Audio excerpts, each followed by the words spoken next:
یہ سال ثواب کے لیے وہ مجلس جو ہے وہ بپا کروایا کرتے تھے۔ تو میں سب سے پہلے یہ گزارش کروں گا کہ آغا محمد علی گوہر صاحب مرحوم کے لیے اور ملک انور صاحب کے لیے اور باقی سادات و مومنین مرحوم کے لیے سورۃ فاتحہ۔ بسم اللہ الرحمن الرحیم۔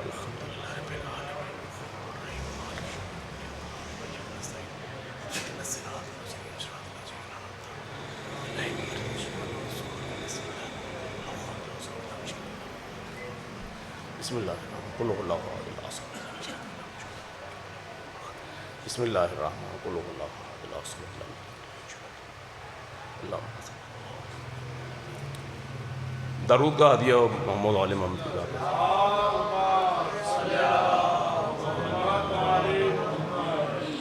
اعوذ باللہ من الشیطان الرجیم بسم اللہ الرحمن الرحیم الحمدللہ رب العالمین والصلاة والسلام علی اشرف الانبیاء والمرسولین آلہ الطیبین الطاہرین المعصومین ابی القاسم محمد صلوات اللہم صلی علی محمد وآل محمد۔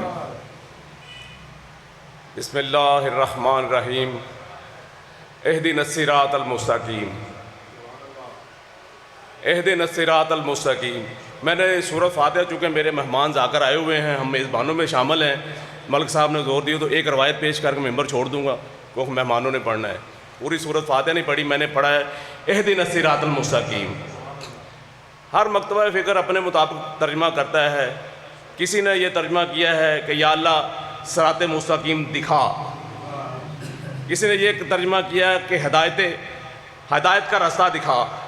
لیکن چونکہ ہم درس آل محمد کے طالب علم ہیں، ہم نے دین لیا ہے آل محمد سے، معصوم کے درس علم لیا ہے، تو معصوم نے جو ہمیں ترجمہ دیا ہے وہ یہ ترجمہ ہے کہ صراط مستقیم پر قائم رکھ۔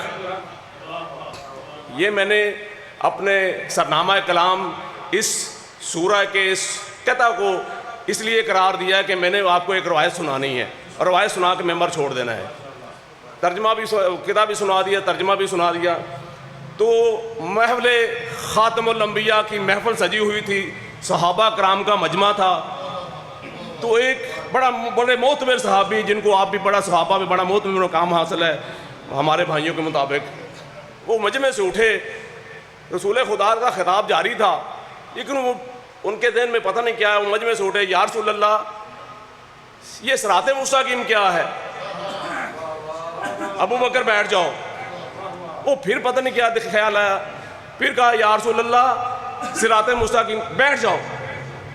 روایت کے مطابق کسی نے 3 دفعہ لکھا ہے، 9 دفعہ لکھا ہے، کہ جناب ابو بکر مجمع سے اٹھے اور کہا یا رسول اللہ صراط مستقیم کیا ہے؟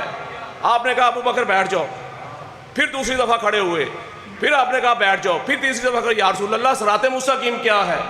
میں نے کہا ابو بکر بیٹھ جاؤ۔ یہ تکرار 9 دفعہ ہوئی۔ اسی اثناء میں، اتنی ہی دیر میں، حل المشکلات، وجہ تخلیق کائنات، امیر المومنین علی ابن ابی طالب مسجد نبوی میں داخل ہوئے۔ تو چہرہ رسول خدا پہ، چہرہ وجہ تخلیق کائنات پہ ایک مسکراہٹ آئی۔ تو فوراً میرے مولا نے، میں محمد کو بھی مولا کہتا ہوں کیونکہ میں میرے مولا علی کے مولا ہیں، تو مولا محمد مصطفیٰ مسکرائے اور مسکرا کے کہا، مولا علی کی طرف اشارہ کر کے کہا ھذا صراط مستقیم، ھذا صراط مستقیم، ھذا صراط مستقیم۔ تو یہ صراط مستقیم علی کو کیوں کہا گیا؟ علی جب میدان میں، علی کو میدان میں دیکھو گے تو آپ کو میدان نظر آئے گا کہ میدان میں کیسے کھڑے ہونا ہے۔ علی کو مصلی پہ دیکھو گے تو علی کو مصلی پہ کھڑا ہونا نظر آئے گا کہ مصلی پہ کیسے کھڑا ہونا ہے۔ مجھے لمبی مجلس نہیں پڑھنی کیونکہ اس کے لیے وقت درکار ہے۔ ریا کو کوزے میں بند کرتے ہوئے دم نعرہ حیدری۔ اب میں دعوت